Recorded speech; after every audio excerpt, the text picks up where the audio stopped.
and Parliament to kick off and declarations that happen in this place here.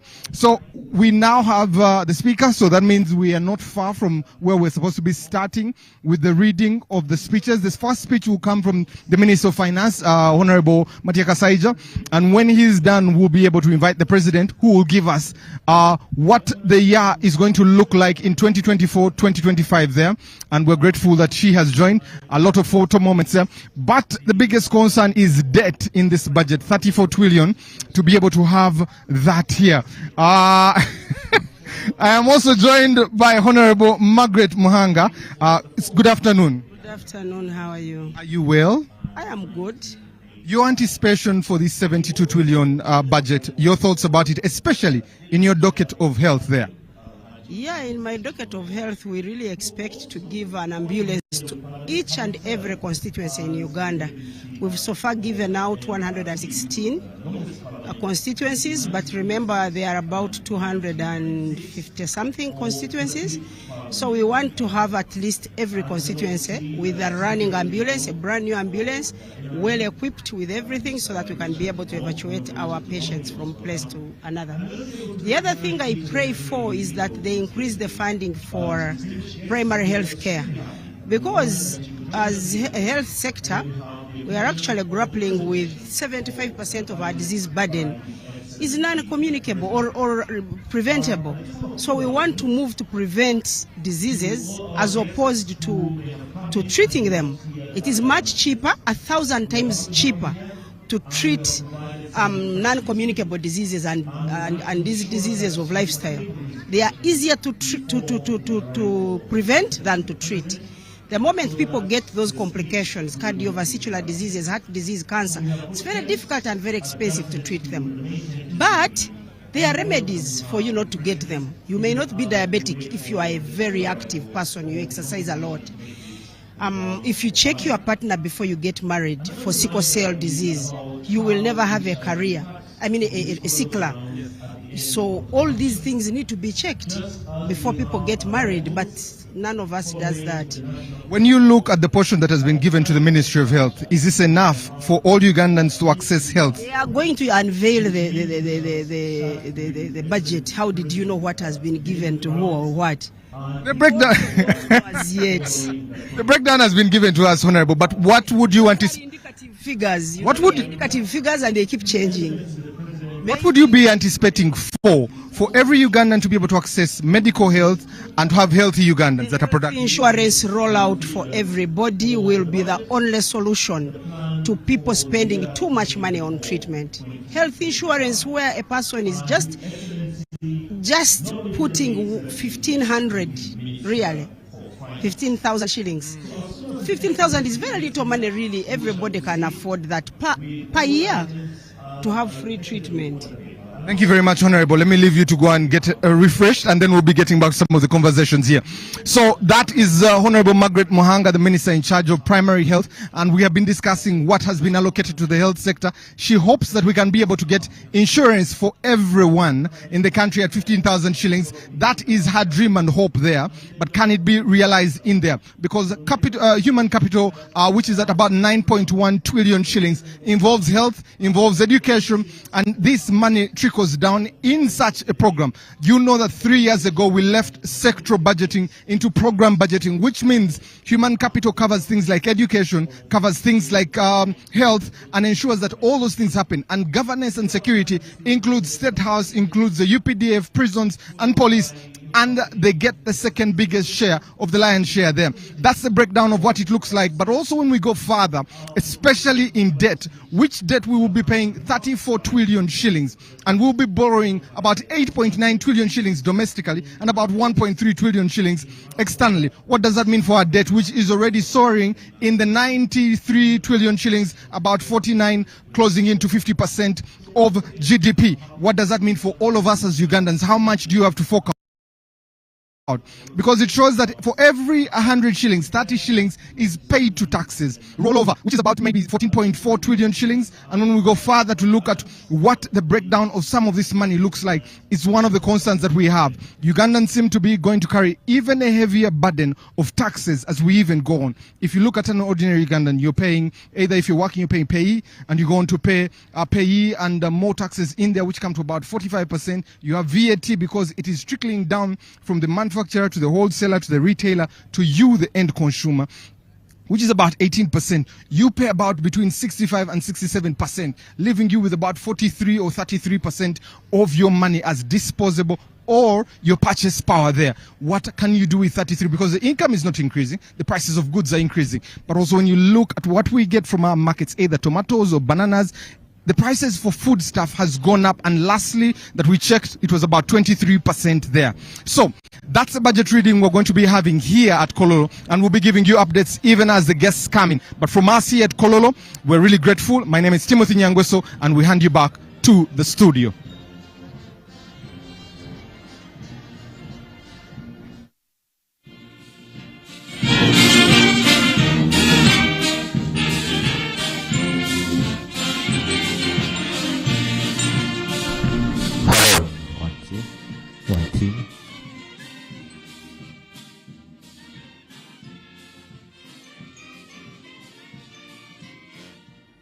Yeah, time check, it's 1:32 p.m. and we are live in the studios of UBC Broadcast House, and Dennis Igoy is my name, business reporter.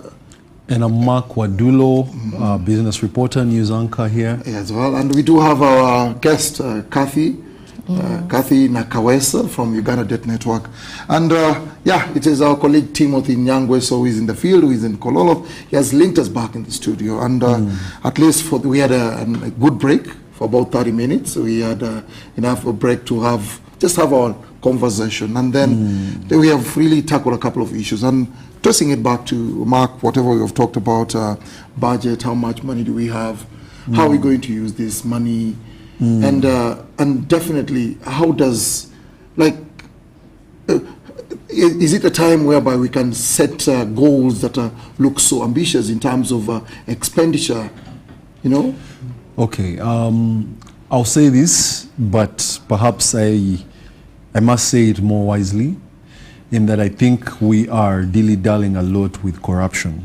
You know, when you have a pot, or when you have a basin of water that has holes, you must first address those holes. Otherwise, you're not going to get the water that the volume or the capacity that basin can hold. Okay, so that means that most of the money we are collecting is either being mishandled or misappropriated, or it's being taken away for personal endeavors instead of public use. So Mark, just to cut you a little bit short, we do have another interview going on, and that is Timothy Nyangweso with a legislator. I know him as Mr. Omar. I was actually here last evening for Behind the Headlines. I think we can take that feed, then get back to the studio. So we can link to the studio to Kololo. Widen the tax base. Let more Ugandans come into the tax bracket and start paying taxes. And that is a hard one, because you need to introduce things like people should start paying taxes on cattle.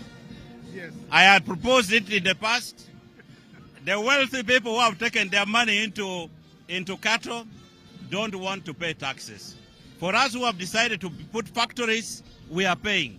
So if I put the same amount of money on the farm, rearing pigs, rearing sheep, rearing cattle, I would pay zero tax.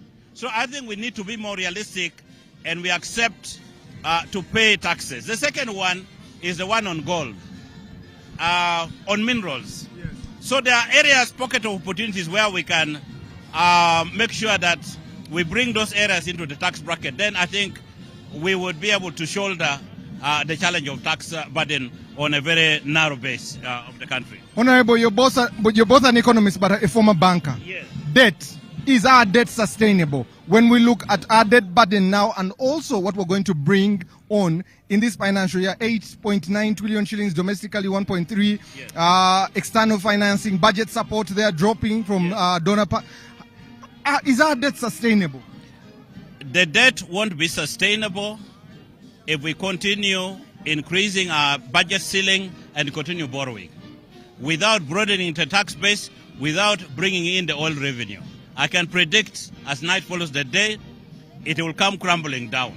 Because what we have done now is we are burdening Bank of Uganda. The moment our domestic refinancing matures, we will not have money in the treasury. So Bank of Uganda will literally print money and pay.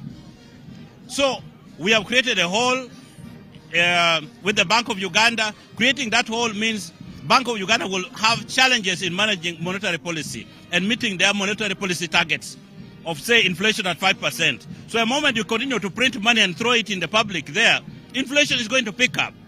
So it's a big challenge that our debts are increasing, our domestic revenue resources are increasing at a much lower pace than the way the debt is growing.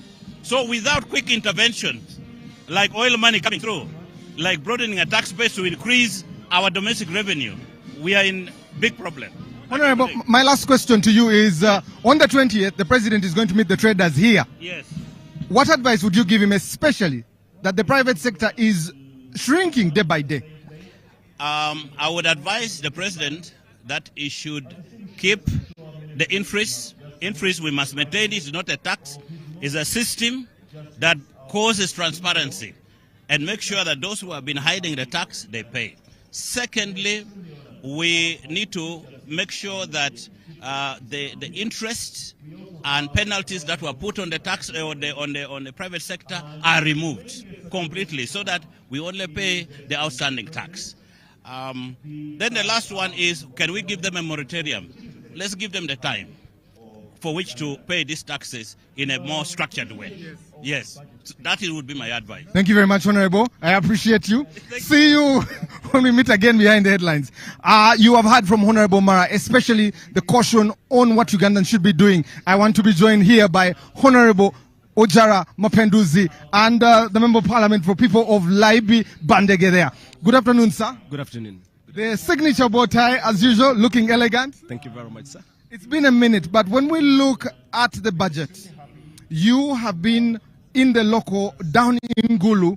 How are the people responding to this budget down in Laibi and also in Gulu? Well, there is anxiety generally because, as you know, this running financial year, which ends this month in June, the budget projection was 52 trillion. And I'm sure what has been realized is probably less than that. Maybe we will get the figures. But my own estimation is that probably would be about 48 trillion or something like that. Meaning, we will not be able to realize what we had projected. Now, looking at the coming financial year, 2024-25, Parliament approved a budget of 72 trillion. Now, you are moving from 52 trillion to 72. So there is anxiety. Ugandans want to hear how this is going to be achieved. But also there is the question of, debt burden. There is so much that the country has to pay in terms of what we have borrowed. Now, when you look at the 72 trillion, about 31 trillion is supposed to go towards servicing the debt. But again, we expected to borrow about 32 trillion. And so when you look at how much we are expected to borrow, removed from the 72 trillion, there is a lot of work in terms of generating the revenue required. So many people are expecting to listen and get the assurance of the president on one, how we are going to continue stabilizing the economy, but also two, how we are going to make sure we manage the debt, manage our borrowing, so we don't continue in that trend. But also the other thing is that the taxpayers are a little anxious because, the debate that we have right now. So generally, there is anxiety. And so how are we going to make sure the 72 trillion is actually realized? That's something we would want to attentively listen to. I have been to Gulu, where you were a chairman for a while there. When I look at the infrastructure there, an impeccable job that you did with revolutionizing infrastructure, but also the business is booming because South Sudan is just there. The money put in for infrastructure, Is it value for money? Will it be able to get the services closer to the people? What does that mean for infrastructure if you compare it to Gulu there? Well, there is definitely value for money, and I commend the people who are down there working, in Gulu and elsewhere. Just like I work with the team in Gulu, there is a lot of effort being made, but I think there is need to do much more. There is need to do much more. I think government has given a lot of attention, has really prioritized infrastructural development, and that is good, that is commendable, because that then has direct impact on the taxpayers. But there is need to do much more. There is need to try to trim down some of these wasteful expenditures, manage corruption, and make sure we put more energy on the things that impact directly on the citizens. Yes. Will the Ugandan out there in Laibi, Bandege, will they be able to feel this budget in their pockets the way they feel the taxes come through to their pockets? Well, there are definitely different ways of feeling the impact of this budget. One, you are aware that currently government is giving the PDM, which goes to almost $1 trillion, over $1 trillion. Now, this is money that goes to the parishes, goes to the wards, and these are monies that goes to the pockets of the citizens directly, the 1 million, per beneficiary. So that's one way, and that's commendable. The other thing is that there are funds that are disbursed to local governments, whether it's for putting water, whether it's for road, whether it's for health services, whether it's for school. The citizens get the impact that way. There are also roads that are being constructed. So there are many activities that government is implementing, and definitely that is how the citizens have to benefit. But we can still do much more. We can do better than what is being done. Yeah. Honorable Mapenduzi, thank you very much. I always appreciate your time. So you have had even his experience all the way from Gulu, and I am now joined by another member of parliament. Good afternoon, sir. Good afternoon. Greetings from Busia municipality. I am Macho Joffrey. Ndio. So let's get to Busia. When we look at this budget, and I know the business that happens at the border there, I know how the border has really struggled in some of these areas of export. Will the people of your municipality be able to feel 72 trillion shillings impact their lives? Sure. First of all, I want to tell my people that I think we are beneficiaries of this budget, because we are going to benefit from the road network in the Busia municipality. In this budget, we have almost 10 kilometers that has been spotted for us through the ministry. Then, in addition to that, I see a very big component of small and medium enterprises, and which benefits the cross-border traders who are doing small-scale businesses. And at the same time, I see some money concerning value addition, because we have been selling raw crops in Kenya. For this money of value addition, our people are going to make finished products to sell in Kenya. And at the same time, I also appreciate that I see a lot of money put in UDB, which will help our people into big infrastructure to tap the tourism of our people from Kenya. So I believe that this budget is going to benefit our people, and majorly in the area even of post-harvest handling. Because when you go the other side of Kenya, they put up cereals in Busia, Kenya, in Kakamega, in Funyula, and even in Kitale. And I believe that if that is done to this side of Uganda, so that we have silos, we have silos where people can keep the produce, store it for a certain time, and then sell after the bump harvest. It will help our people a lot, since we have the biggest produce market in within the East African region. And when you look at the produce you're talking about, Honorable, especially looking at December, where some of your people were crossing to Kenya, goods were cheaper there than they were in Uganda. Is this a concern for you, since you're going to be borrowing money from the domestic market, and the businesses, the private sector, is going to be crowded out of this market? Sure, you have brought a very good, important issue, the domestic market and the borrowing of the money, which is a very big challenge to our business communities on the border now, that Kenyan traders borrow money at low exchange rate, and the Ugandans are borrowing at a very high exchange rate. And that's why we have requested the government of Uganda that in this financial year, they should reduce or even stop on domestic borrowing, so that Ugandans are left to do domestic borrowing. That will help a lot to reduce on the interest rate. And the president gave a directive to the Minister of Finance, Honorable Kasaija, to work as quick as possible to make sure that the interest rates on loans reduces. But it is taking long. We believe that time is now so that Ugandans who are on the border can also enjoy to have money that is with a very little interest, like what our Kenyan counterparts.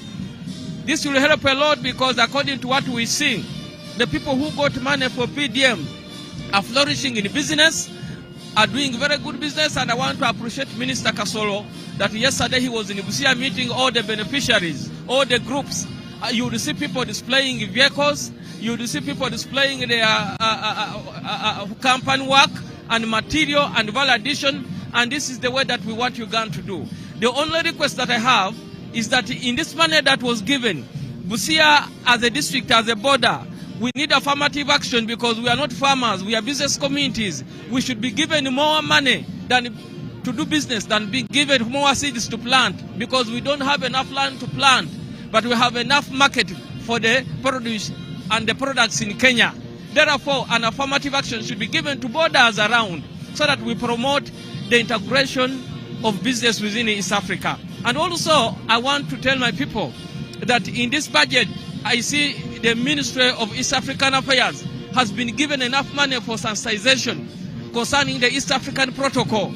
We therefore need the Minister of East African Affairs, Mama Rebecca Kadaga, to make sure that the people in Uganda, and majorly the people on borders, are sensitized about the protocols of East Africa and to be told the importance of the East African cooperation. Because we have a bigger market, we are the same people, and when we use this opportunity, we have a lot to do as brothers and sisters within the East African region. And on this matter, I request the government of Uganda to give trade agreements made with Kenya to the people of Busia so that we can make use of the trade agreements.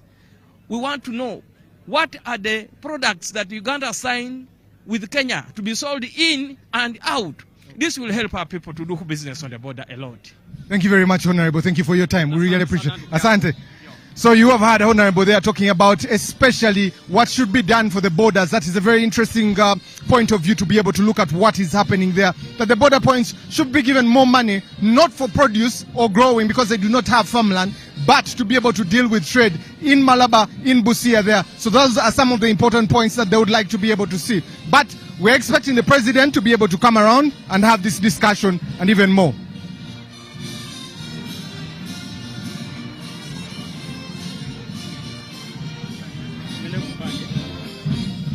Okay, so that was the Honorable Minister from Busia Municipality, and very pertinent points there, especially on domestic borrowing and even going further on the borders and what needs to be done. We are eagerly anticipating for His Excellency the President to be able to come here so that we can kick-start this reading of the budget there.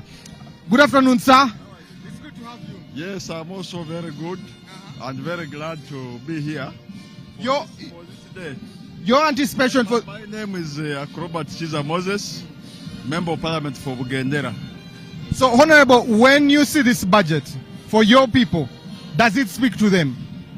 Yeah, partially. Partially it speaks for them. And we also have issues. Of course, the budget cannot be holistically good. Like in my area, there are some areas which have been handled, which I'm happy for. Like the issue of security has been well handled. You are aware that Vundibujo is at the border with the DR Congo. And when the security is well budgeted for, our peace and stability is always catered for. Like, I am happy that the salaries for the security personnel has been enhanced at least by around 100%, which is okay for everyone. And in the budget, I've also seen some areas of physical infrastructure having been catered for.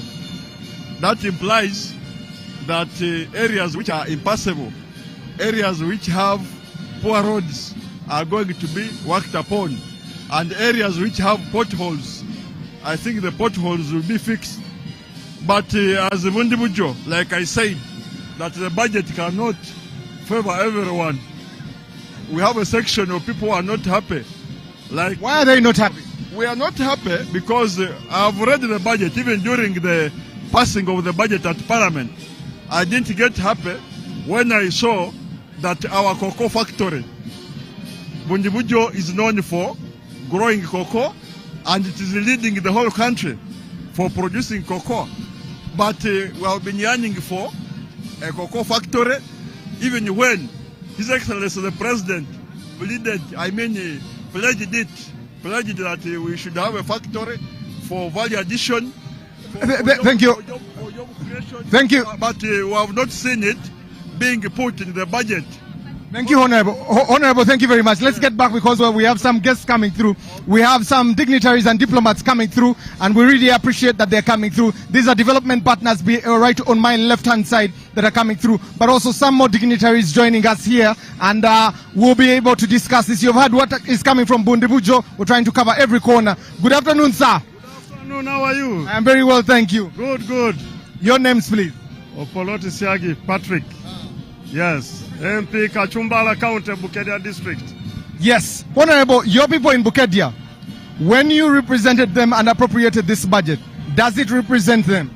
Seriously, it does. Which parts represent them? Health, education, works, road works, and others. Honorable Polot, when you look at our debt in this country, doesn't it concern you especially because they have to dig deeper into Ugandans' pockets to pay it? Of course, you get debt because you need it. And what matters is, what do you do with the debt? Do you invest it to earn you, or you misuse it by going to hold a wedding? If in your family you go and pick money in debt to do business, that's okay, and business is well controlled and you make money and you pay back. But if you used it for a party, for a wedding, then you get into trouble. So what we expect is money for debt should be well utilized and well invested into projects that will make returns, and with the projects with the highest rate of return. That is all. Thank you very much, Honorable. We appreciate you. So we've heard from all the corners of the country so far. Bundibujo has been covered, Busia has been covered. We're coming from Bukedia there, listening to the people of Bukedia and what their concerns are. He says the budget covers his people and they're very satisfied with where the budget is going. Is that the same way you feel as an ordinary Ugandan, especially when you look at this budget, the taxes that have been slapped on fuel, especially that all goods and services move on fuel, either it's petrol or diesel. And you also have to see that petrol has been increased by 100 shillings, that makes it 1,400. Honorable, it's good to have you. Thank you. How are you? I'm good, how are you too? Honorable, a good afternoon to you. You look very smart. Please tell us your names and the people you're representing. My name is Gerard Nangoli. I represent the people of Elogo North in Bulambuli district. So in Bulambuli, and you look at this budget that you apportioned, that you represented them, does it serve their needs? The budget is very good. It's going to serve and it's going to address the needs of the Wananchi, the local population down there, because one of them is the infrastructure, upgrading LSS centers, improving educational facilities. So it's going to address the Wananchi so that they are able to move and take their goods to the market. And when you look at PDM, how has PDM performed in your area? PDM, of course, it is to do with mindset change. It has helped people, but you know, normally, when the program is new, it is a process. People with time will cope up with it. It has challenges, its own challenges, but I want to assure it has helped because there are people who have never held 1 million, but they are now able to get 1 million and buy a cow. So it is helping people, but as a matter of fact, it is a gradual process. It will be a process for them to adjust accordingly. But since it is a program that is longer term, with the time it will improve and people will change.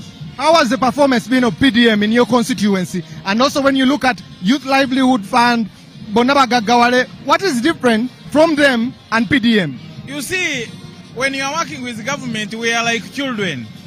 When you're a father in the home, even if your kid makes a mistake or a problem, it doesn't mean that you give up.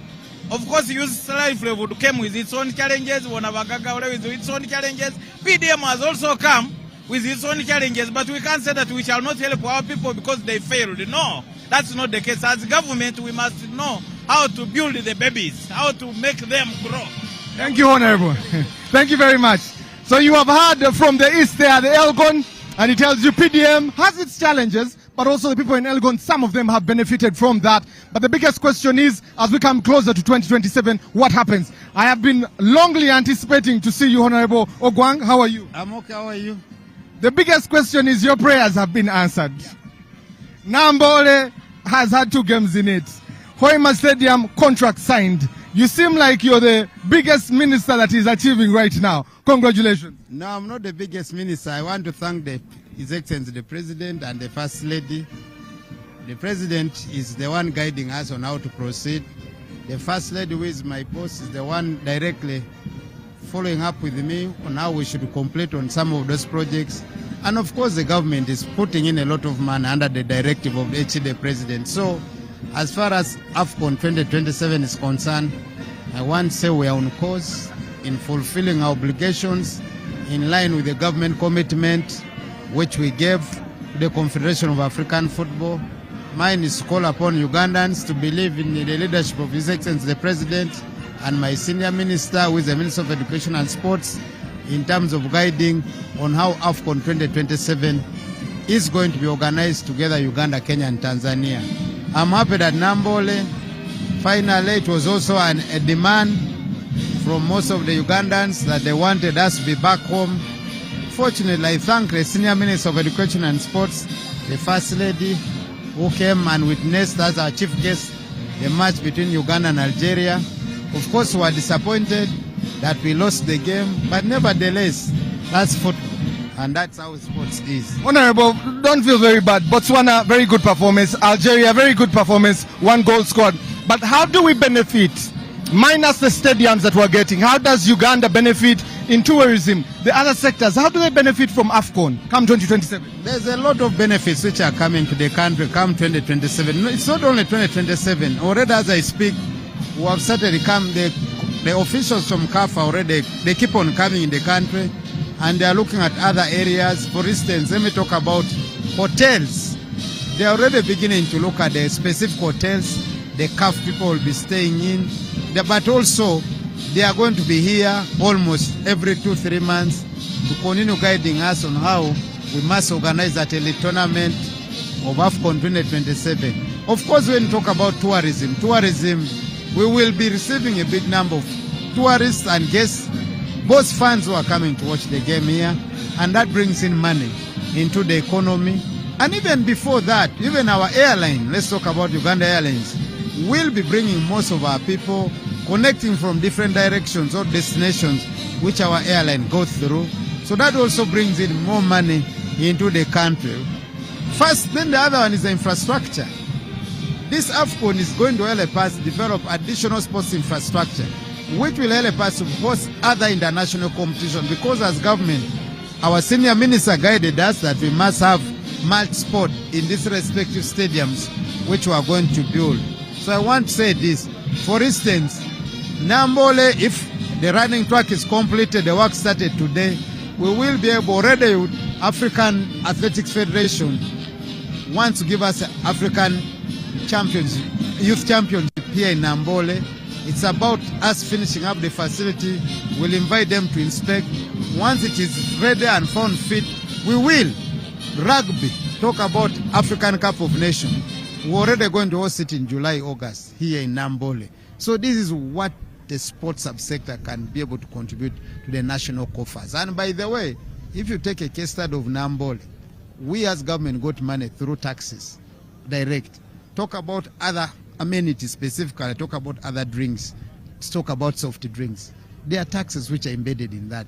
That money already was collected by government.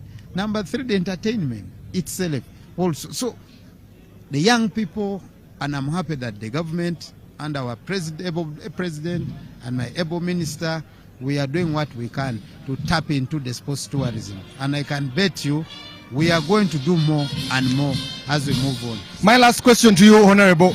Shall we be able to see the next JJ Okocha, the next George Weah from the Uganda Cranes, from the teams that are here in the league? Is that a possibility, especially with 2027? The team is under transition, that I want to say is confident. Number 2, we have young people who have got opportunities now to go and play football in different parts of Europe. That one I'm aware. And I've also quite a big number of Ugandans who are in diaspora who are already calling on me to move with the leadership of the Federation of Football Association.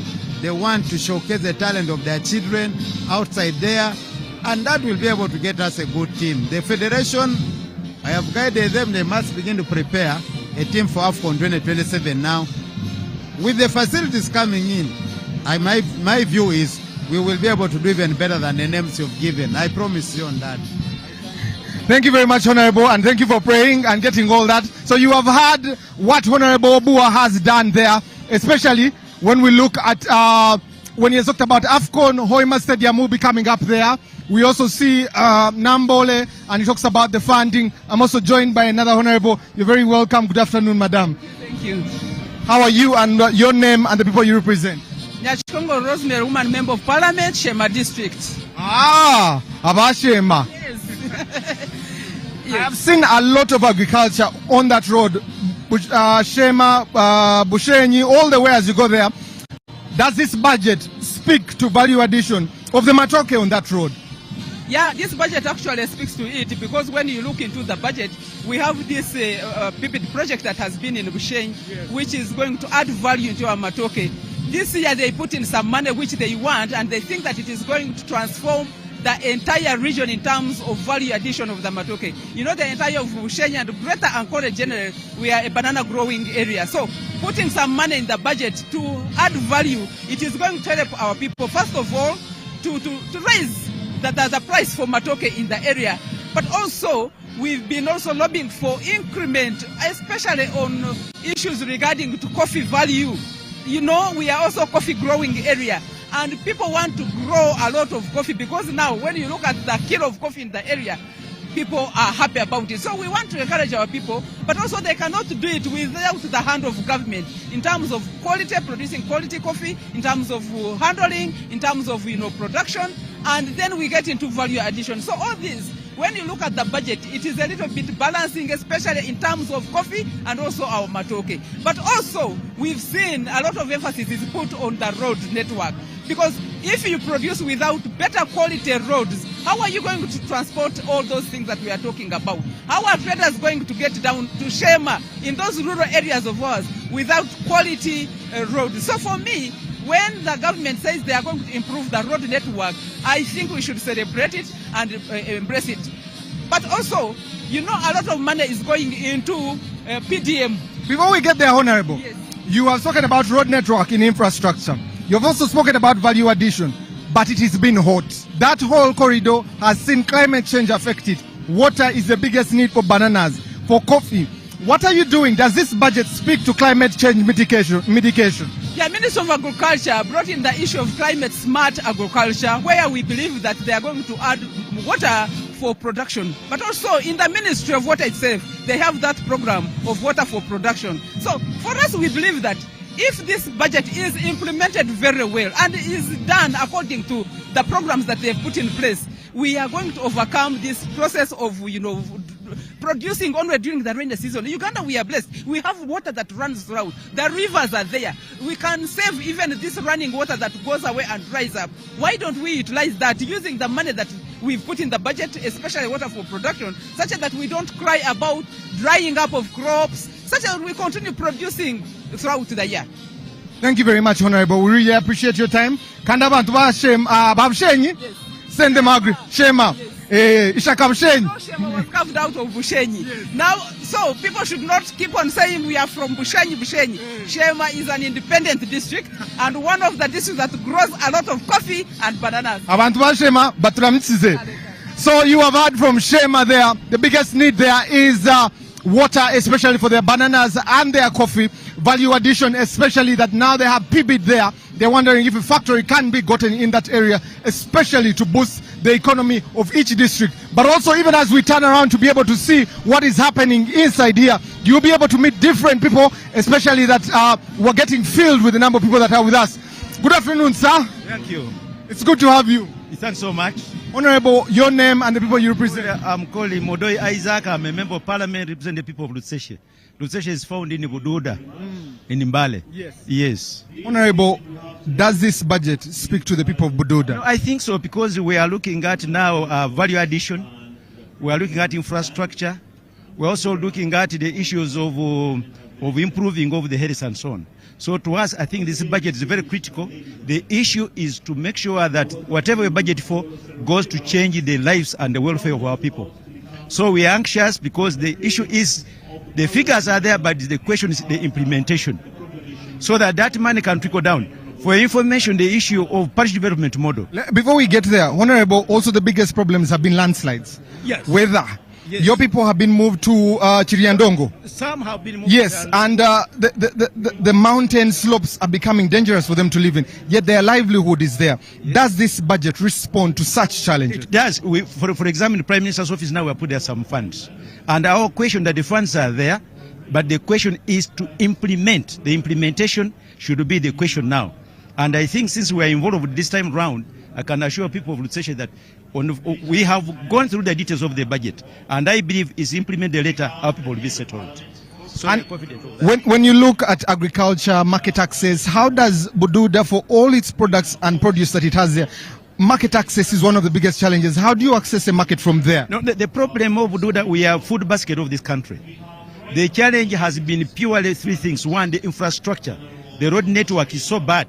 And since you have mentioned the landslide has affected production of our people, marketing is one of them, accessing even the medical services.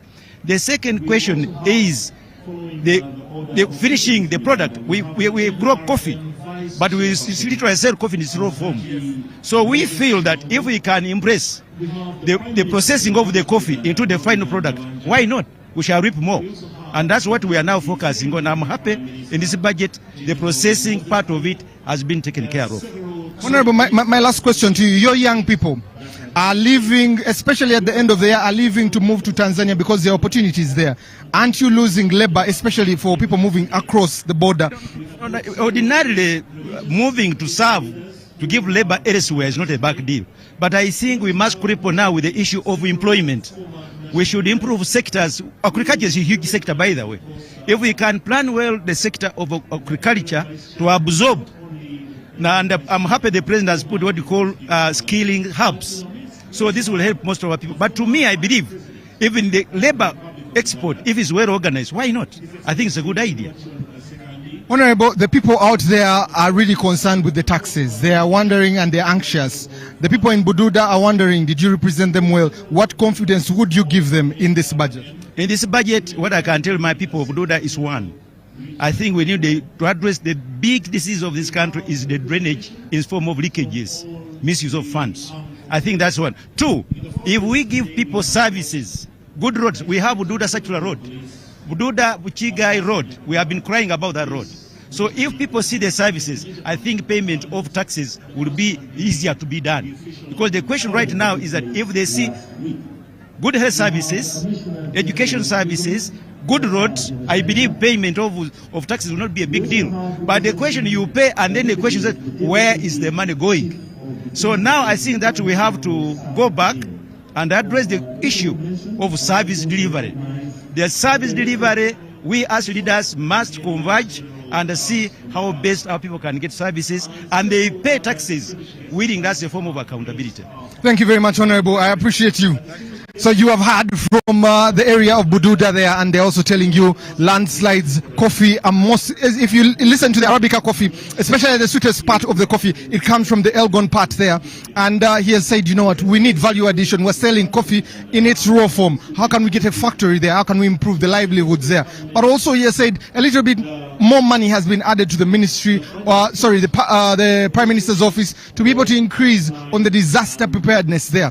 And what more can be done to get buy-in from these people to do something about their livelihoods as they go on there. So that's where we are here in Kololo, and we're still waiting for the president to be able to start off this function, to be able to read and declare this budget of 72 trillion. As I have told you earlier, the biggest portion of this budget is going to debt, which is about 34 trillion, and only 32 trillion is going to be collected by URA.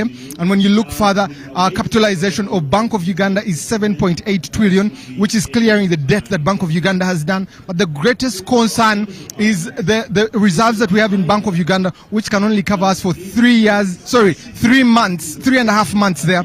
And the biggest question is what can happen to us as a country, especially that we have high imports going forward. High imports and less exports in raw form. We look at that. You can also see in the background the tent here is getting filled up by the people to be able to start off this function. And also in the background you can hear refreshments and different directions being given to the people here. But also when we go further to look at human capital and look at the numbers that have sat UPE or UCE, the capitalization grant that is supposed to be 20,000 for each student, does that make value sense there? 8.8 million young people in primary school. What does that mean for us going forward? And that's very important to look at education, to look at health. Can we all access health and this going forward? But from us to you in Kololo, we hand you back to the band, and then we'll be getting back to you to give you an update when the president arrives here. He has signed the listed books.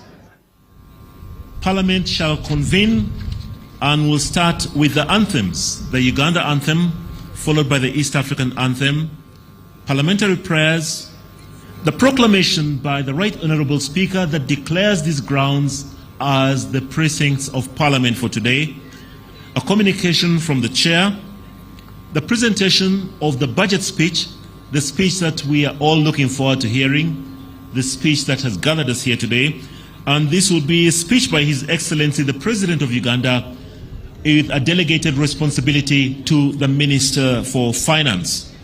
Thereafter, we shall have remarks by His Excellency the President, and will adjourn starting with anthems in reverse order, and thereafter we shall also have departures in reverse order. So I kindly ask that you take up your seats. Please take up your seats, and we await the arrival of His Excellency the President of the Republic of Uganda. I'm also happy to inform you that we have got several cultural leaders who are here, including the Iseba Aruli, the King of the Buruli Kingdom, and a high power team from there. We also have, amongst other people and the guests, the Director General of the External Security Organization, Ambassador Joseph Ochwet. You'll forgive me if I don't mention each and every one of the guests that are here, but just to recognize that all the categories are very well represented here, and we are honored and really happy to have you in our midst today. Ugandans are looking forward or waiting for the presentation of the budget, and earlier we witnessed with our own eyes the arrival of the Minister for Finance carrying the famed briefcase. The Minister has already taken his seat in the dais and is now waiting for the procession of the Speaker that will be led by His Excellency, the President of the Republic of Uganda. So as we await the arrival of His Excellency, the President, we kindly ask that you take up your seats. We'll ask all our guests in the reception tents to please make your way back to the main tents. Thank you very much. Once again, over to the police and the prisons band.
Thank you very much.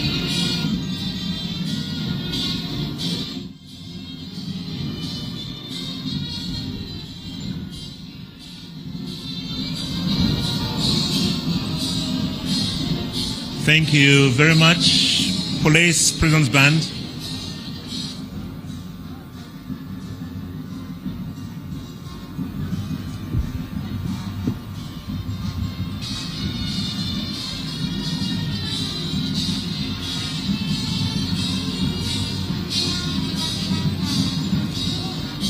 To all our distinguished guests, I'm sure many of you will have noted the movements that are currently taking place. The team, the procession is starting to form now. We have the Right Honorable Speaker, the Deputy Speaker, the Clerk to Parliament, and service chiefs that are now lining up at the edge of the red carpet in preparation of the arrival of His Excellency, the President of the Republic of Uganda. There is the team that is waiting to receive His Excellency, the President, is a very good indication that any minute now we shall be joined by His Excellency, the President of the Republic of Uganda, who shall be coming to complete his constitutional duty in presenting a budget speech to Parliament. At this juncture, allow me to ask all our guests, all our invited guests, all our members of Parliament to please take your seats. Could I also ask that you occupy the free seats? Please occupy the free seats in front of you to allow for latecomers to sit at the back. To all our guests that are still in the reception area, all our guests in the reception tent, please make your way to the main tent. His Excellency, the President, is just about to arrive. I'm sure many of you can see all the indicators, all the signs now, especially that we have the first sweeper that has made its way onto the grounds here at Kololo Ceremonial Grounds. This is an indication that any minute now we shall witness the arrival of His Excellency, the President of the Republic of Uganda. Once His Excellency, the President, arrives, he shall proceed to walk through the street guard that is mounted by officers and men of the Uganda Police Force. His Excellency, the President, has got one main duty today, and that is the presentation of the budget for the year 2024-2025. This presentation is likely to be made by the Minister for Finance, the Honorable Matia Kasaija, who is already seated in the main tent and is already in possession of the famed briefcase. This briefcase contains the estimates, the approved figures for the financial year 2024-2025. Once again, to all our guests that are seated in the reception areas, if you're seated in the reception or refreshment tents, please make your way over to the main tents so that we can have an orderly start to this parliamentary session. This parliamentary session, this is the second parliamentary sitting that we have of this, what we call the first meeting, which is like the first term of a parliamentary year. Last week, we officially opened Parliament for the fourth session, which is the fourth year of Parliament. And we convened here at Kololo to receive an address from His Excellency the President on the state of the nation. And amongst the things that he mentioned was about the key priorities that he hopes to achieve or implement during the financial year 2024-2025. So our gathering today is now to actually put figures that will now facilitate the priorities that His Excellency had mentioned in his address last week.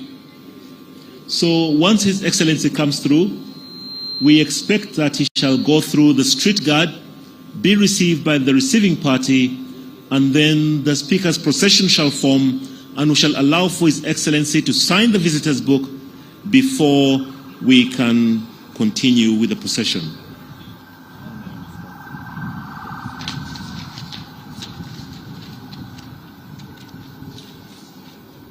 Once Parliament forms, we are going to have the national anthem and the East African anthem. Today we shall have only one stanza of the Uganda anthem, one stanza of the East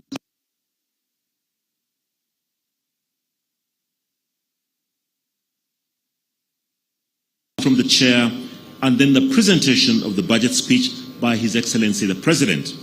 I'm sure you can all see now that there is every indication that His Excellency the President is joining us. His motorcade has just entered the grounds, the Kololo Ceremonial grounds, that for purposes of today are the precincts of Parliament. So His Excellency is on the grounds of Parliament today. The team that is to receive him is on hand waiting, and shortly His Excellency shall be received by the police with a respect of a street guard.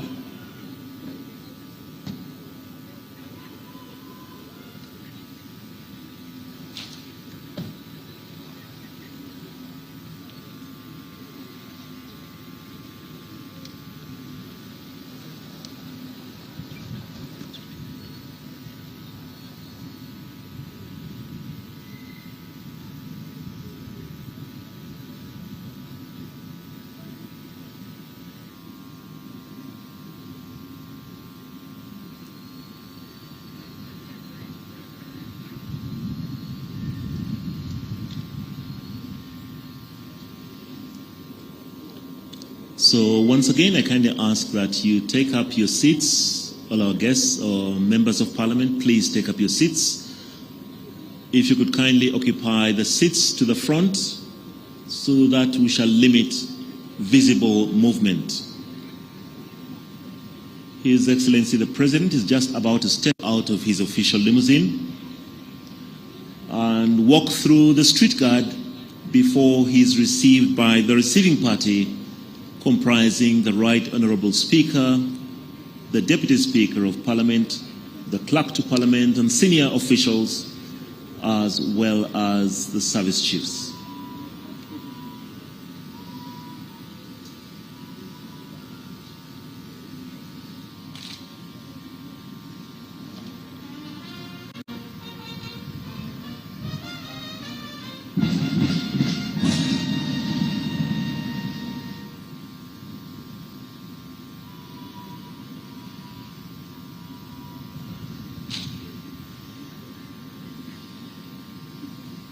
The bugles that you heard are from the Uganda Police Force, and that is in recognition of the arrival of His Excellency, the President of the Republic of Uganda, that is now making his way down through the street guard and coming to the edge of the red carpet, where he shall be received by the Right Honourable Speaker of Parliament and her entourage.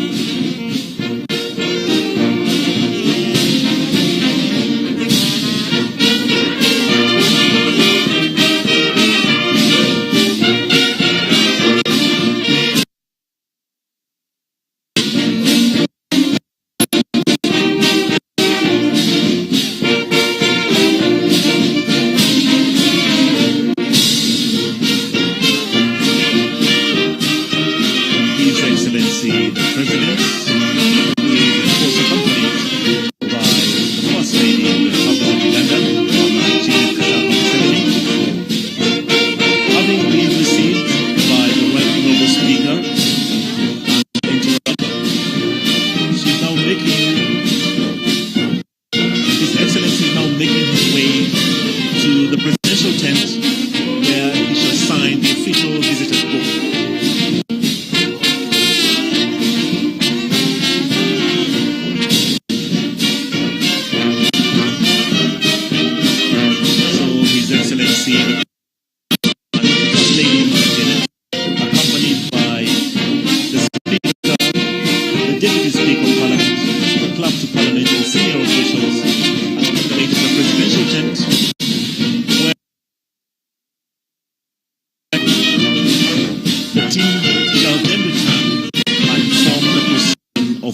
procession of the Speaker.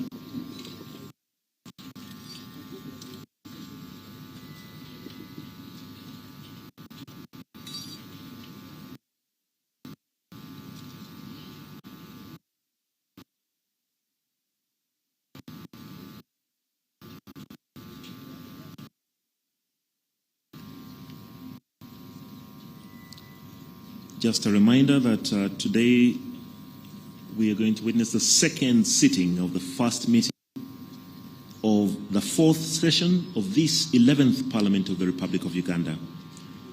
Today, Thursday, the 13th of June, 2024, of the 2024-2025 budget speech to Parliament by His Excellency in a role that he will delegate to the Minister for Finance.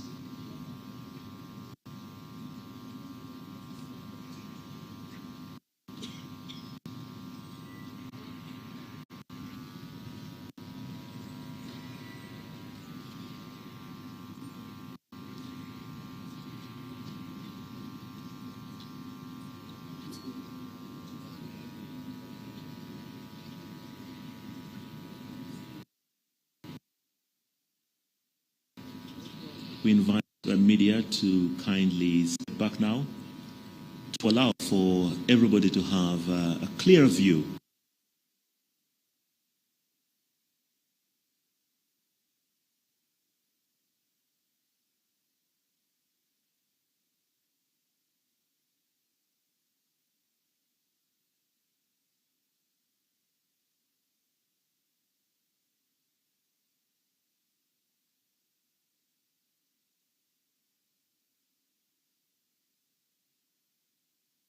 The three arms of government coming together once again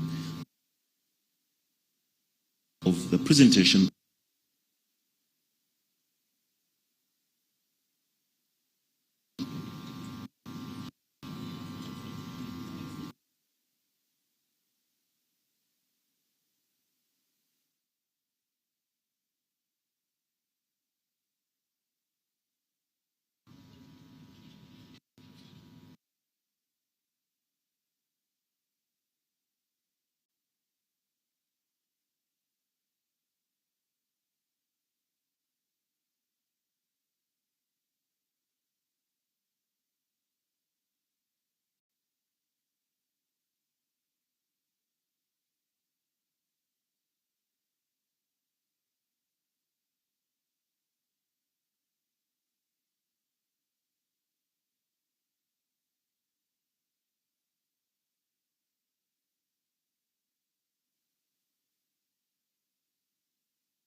So His Excellency the President have been properly received and he has signed the visitor's book, and Parliament is just about to commence with the procession of the Speaker. Thank you very much. Honorable members, His Excellency the President and Madam Speaker.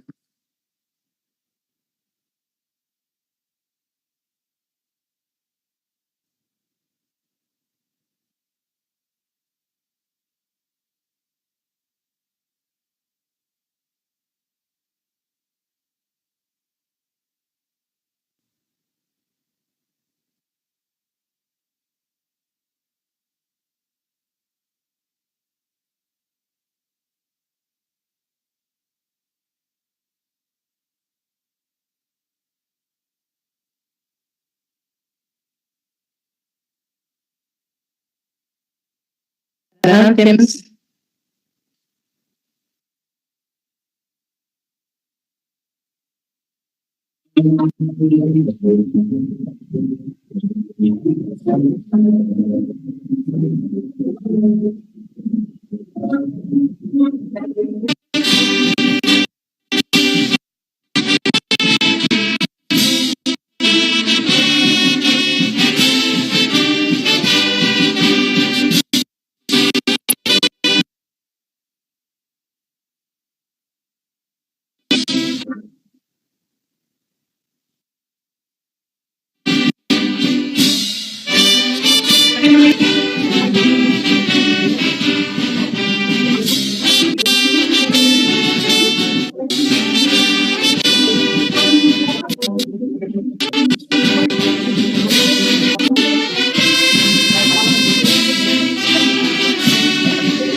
Prayers.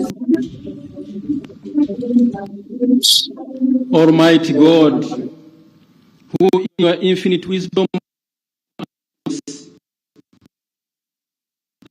of leaders and parliaments for the welfare of society, government of humanity, we beseech you to look upon with your abundant favor.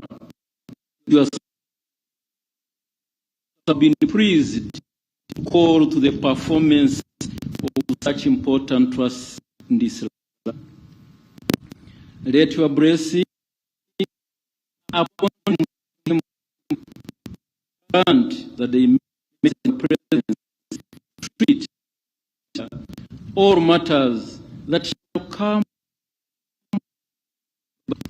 in just and faithful a manner as to promote your honor and glory, and to advance the good of those whose interests you have committed to the charge.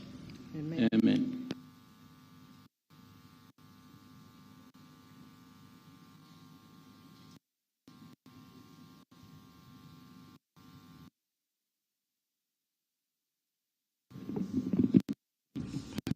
Proclamation by the Right Honourable Speaker of Parliament of Uganda.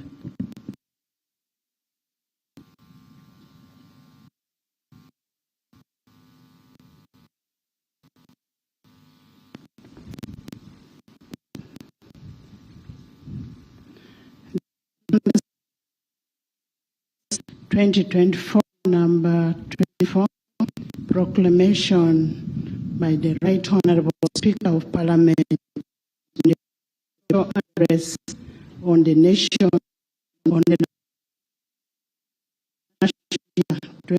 2024-25.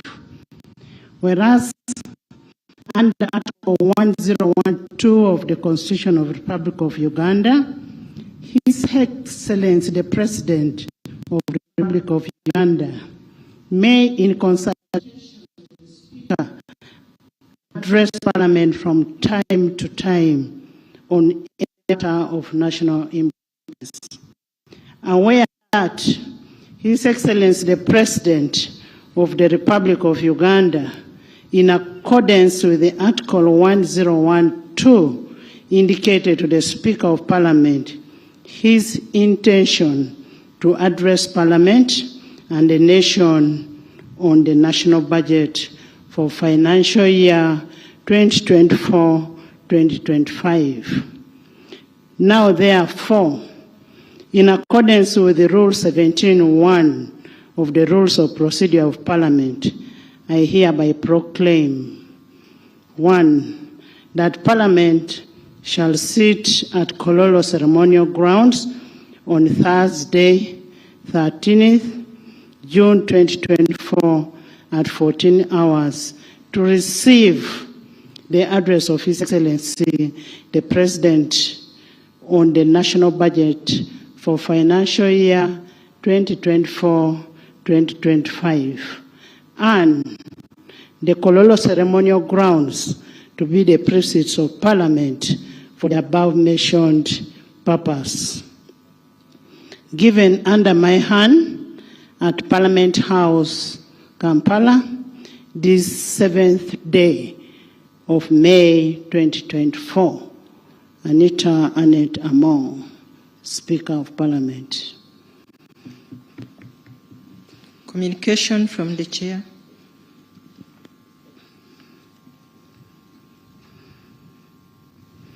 Your Excellency, the President of the Republic of Uganda, Yoweri Kaguta Museveni, accompanied by the First Lady, Mama Janet Kataha Museveni, who also doubles to be the Minister of Education and Sports, Her Excellency, the Vice President, Major Retired Alupo Jessica Epe, His Lordship, the Honorable Chief Justice, Chigamoy Alphonse Owindolo, the Right Honorable Deputy Speaker of Parliament of Uganda, Right Honorable Thomas Daebwa, the Deputy Chief Justice, His Lordship Richard Butera, the Right Honorable Prime Minister Robin Anabanja and her deputies, the Honorable Leader of Opposition in Parliament, Honorable Senyonyi Joel, the Cabinet Ministers and Ministers of State,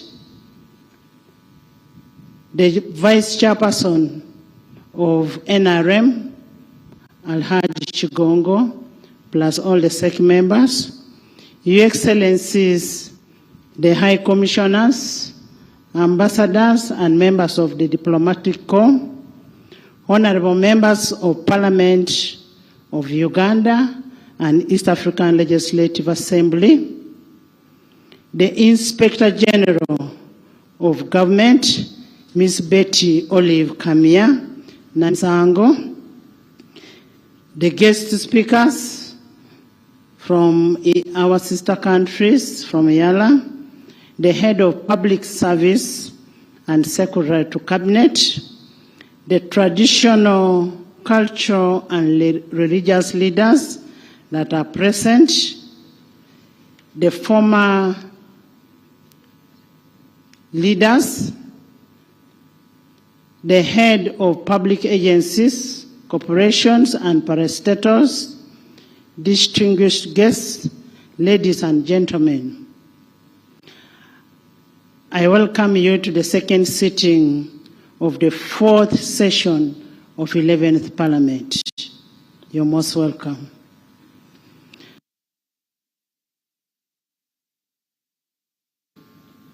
On June 6, 2024, we had the honor of hosting His Excellency the President at the stage of the opening of the fourth session of the 11th Parliament. During this significant event, His Excellency delivered a compelling address on the state of nation.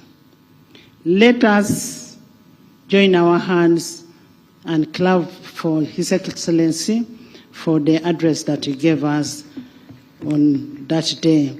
And that was for the good of our country, Uganda.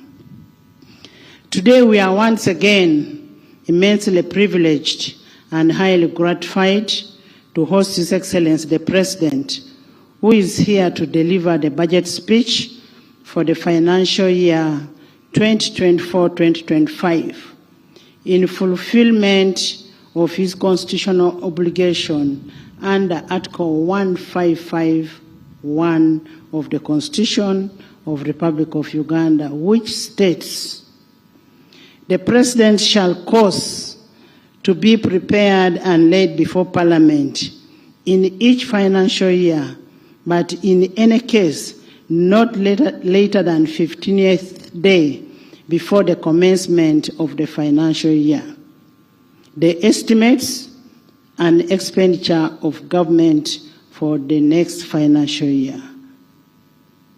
Honorable members, today's budget speech is a culmination of a rigorous and comprehensive consultative process, which usually spans from a period of August to May in any given financial year. This process involves the various stakeholders and majorly guided by the 1995 Constitution of Uganda, the Public Finance Management Act 2015, the National Audit Act 2008, and the Local Government Act 1997. Your Excellency, the Parliament of Uganda has appropriately adopted its rules of procedure in Part 24 to preserve and foster participation and consultation during the entire budget process. This part of the rule of procedure comprises of 11 rules covering aspects such as the National Budget Framework Paper, the Ministerial Policy Statements, supplementary budgets, and appropriation. By so doing, Parliament is able to gather a wide range of perspectives, views, and opinions in shaping and informing the consideration of the national budget. In all this, legislature is guided by the principle that the national budget should reflect the shared values and priorities of our beloved nation and its people. Your Excellency, allow me briefly underscore some key milestones achieved by legislature during the budget consideration process. Pursuant to Section 9, 5 and 8 of the Public Finance Management Act and Rule 145 of the Rules of Procedure, the House approved the National Budget Framework Paper 2024-2025, 2028-2029 on 31st January 2023. Pursuant to Section 12 of the Public Finance Management Act 2015 and Rule 149 of the Rules of Procedure, Parliament approved the Ministerial Policy Statements for the financial year 2024-2025 during the period of 4th to 12th April 2024. Pursuant to Section 8 of the Public Finance Management Act and Rule 150 of the Rules of Procedure, Parliament passed 5 tax and revenue bills on 16th to 16th May 2024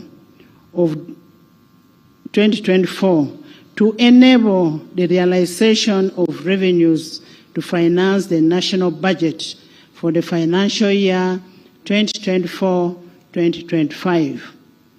In furtherance to Section 14 of the Public Finance Management Act 2015 and Rule 151-152 of the Rules of Procedure, Parliament approved the national budget for financial year 2024-2025 on 16th day of May 2024.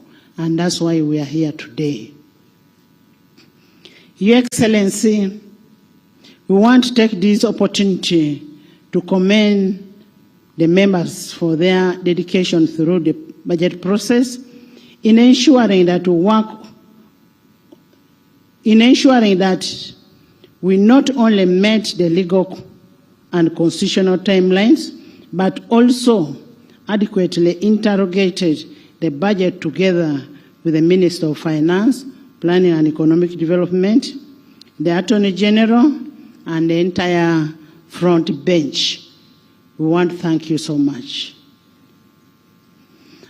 I specifically want to single out the Minister of State for Finance and Planning and Economic Development in charge of general duties, Honorable Musasisi Henry, for devoting time and effort to the relevant committees and the House throughout the budget process. Henry, thank you so much. I also want to commend the Permanent Secretary and Secretary to Treasury for his technical support to the Minister and the continuous legal guidance from the Attorney General. I want to thank you so much. Without preempting the President's speech on the budget, I would like to highlight very salient issues that arose during the budget consideration process.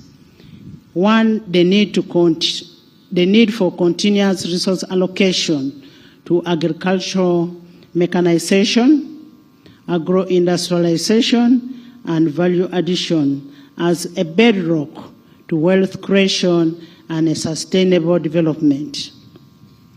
Two, the need to increase funding to the development of the tourist sector to optimally hasten Uganda's tourist potential.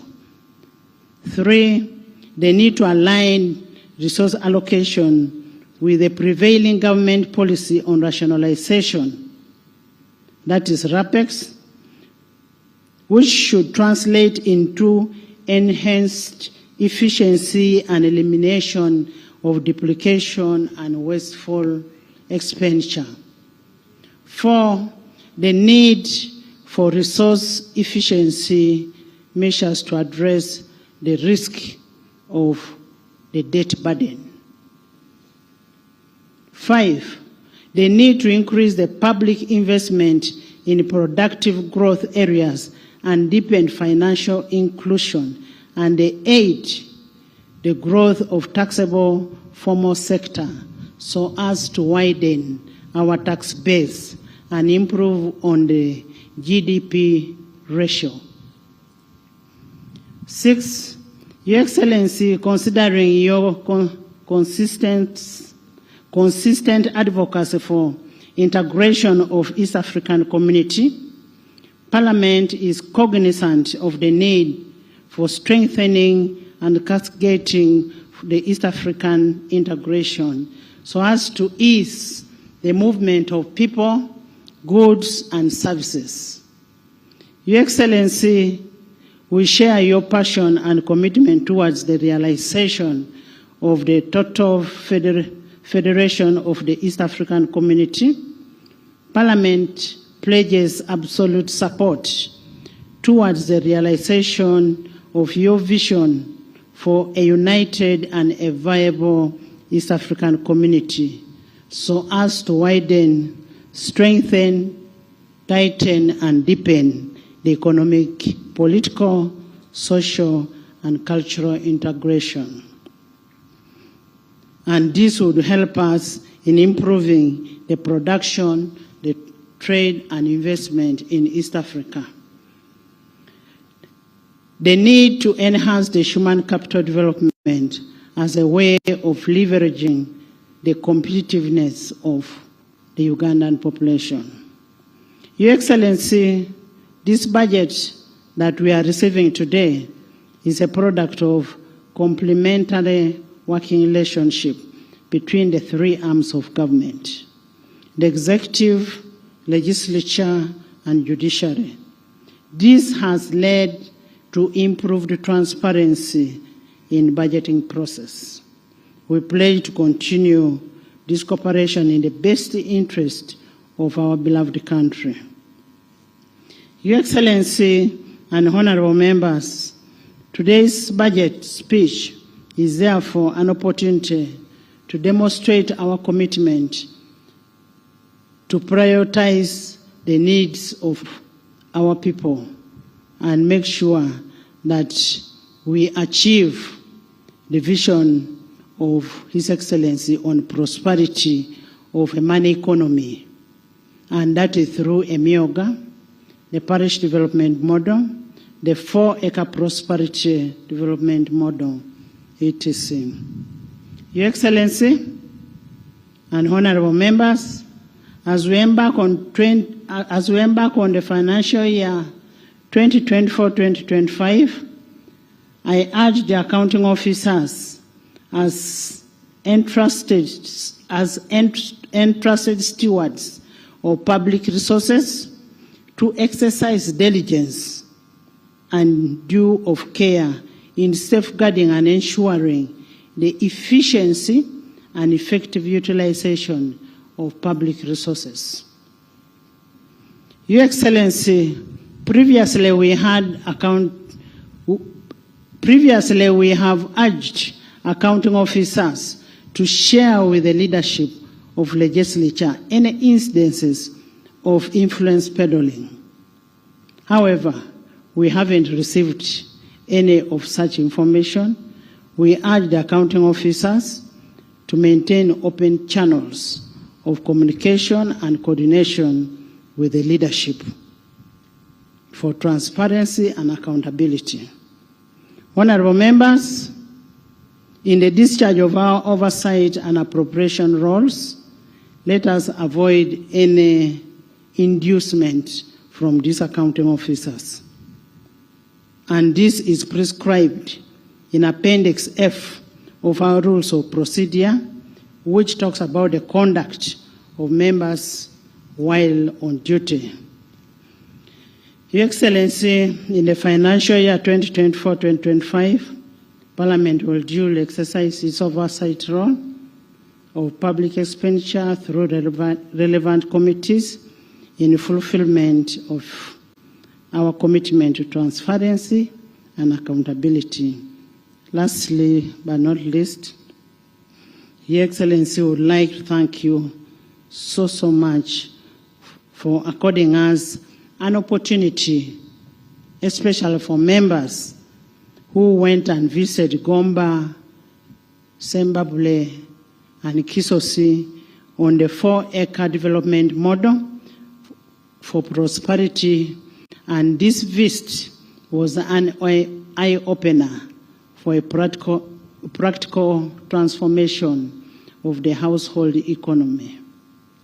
Your Excellency, your continuous inspiration and transformation approach to development and creating awareness to the populace that has led the people to follow your guidelines of transforming people from grass-thatched houses to the mabati. It is written in Lunyankole. I may not be able to mention how your book is written, but we know what is written in it, and we have really used it and tried to transform our communities. Your Excellency, I kindly request you to consider inviting the other members of Parliament who have not been there to see what has been done there, so that they can come back and preach the same gospel to their constituents. As we go for recess, we will be very available, and we request that maybe you invite the members of Parliament to go and visit that development 4-acre model. I now want to, as I conclude, I want to wish all our Muslim brothers and sisters a happy Eid Adha 2024. May Allah fulfill all your wishes as you've been praying. I say all this for God and my country. Presentation of the budget speech by His Excellency the President of the Republic of Uganda.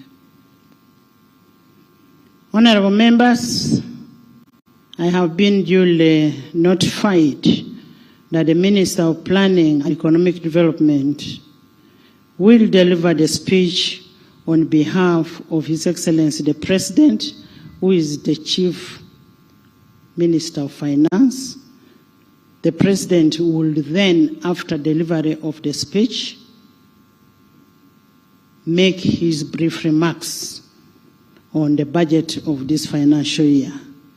I now take this opportunity to invite Honorable Kasaija, the Minister of Finance, Planning and Economic Development, to deliver the speech on behalf of the President. Most welcome.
Your Excellency, the President of the Republic of Uganda, Your Excellency Mama, the First Lady, the Honorable Vice President, the Right Honorable Speaker of Parliament, Your Lordship, the Chief Justice, the Right Honorable Deputy Speaker of Parliament, Your Lordship, the Deputy Chief Justice, the Vice Chairperson of the NRM Party, the Honorable Prime Minister, the Honorable Leader of the Opposition, Honorable Ministers, Honorable Members of Parliament, Your Excellencies, the Ambassadors and Heads of Diplomatic Missions, distinguished guests, ladies and gentlemen.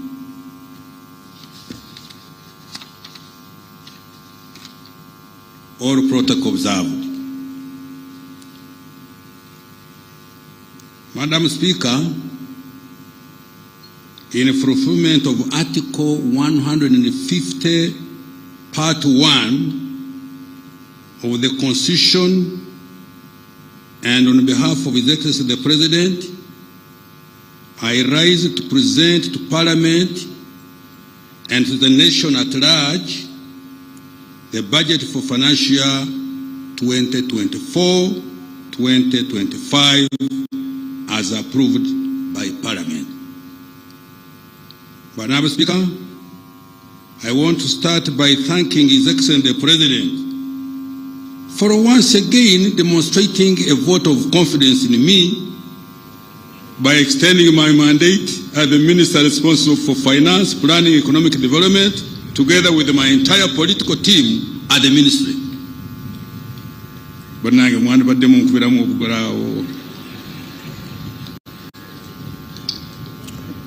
Madam Speaker, I congratulate the President for successfully hosting the 19th Summit of the Non-Aligned Movement and the 3rd South Summit of the G7 plus China, and assuming the chairmanship of both in January 2024.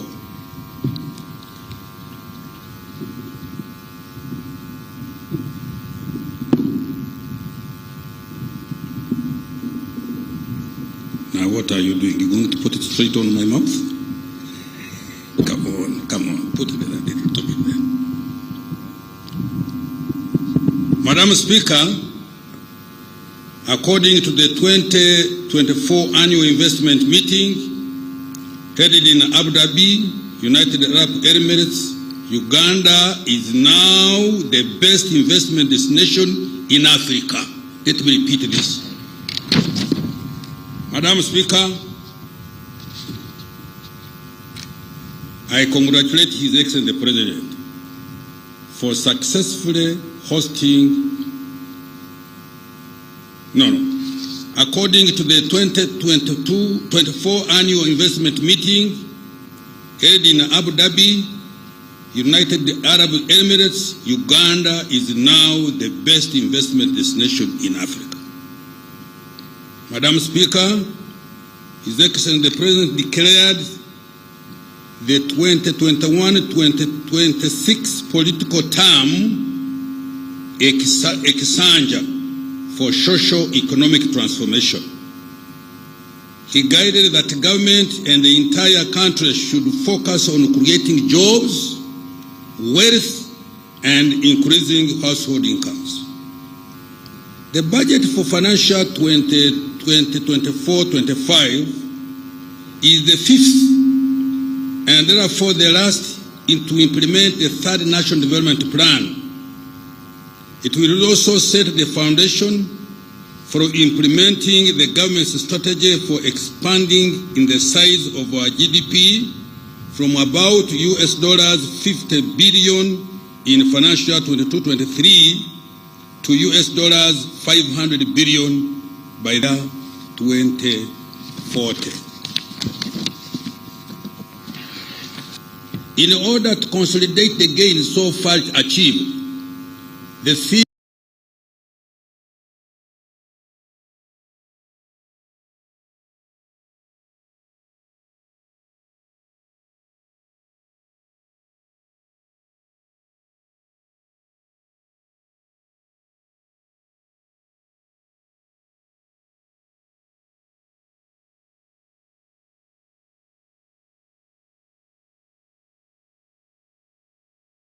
for the coming financial year has been maintained as full monetization of the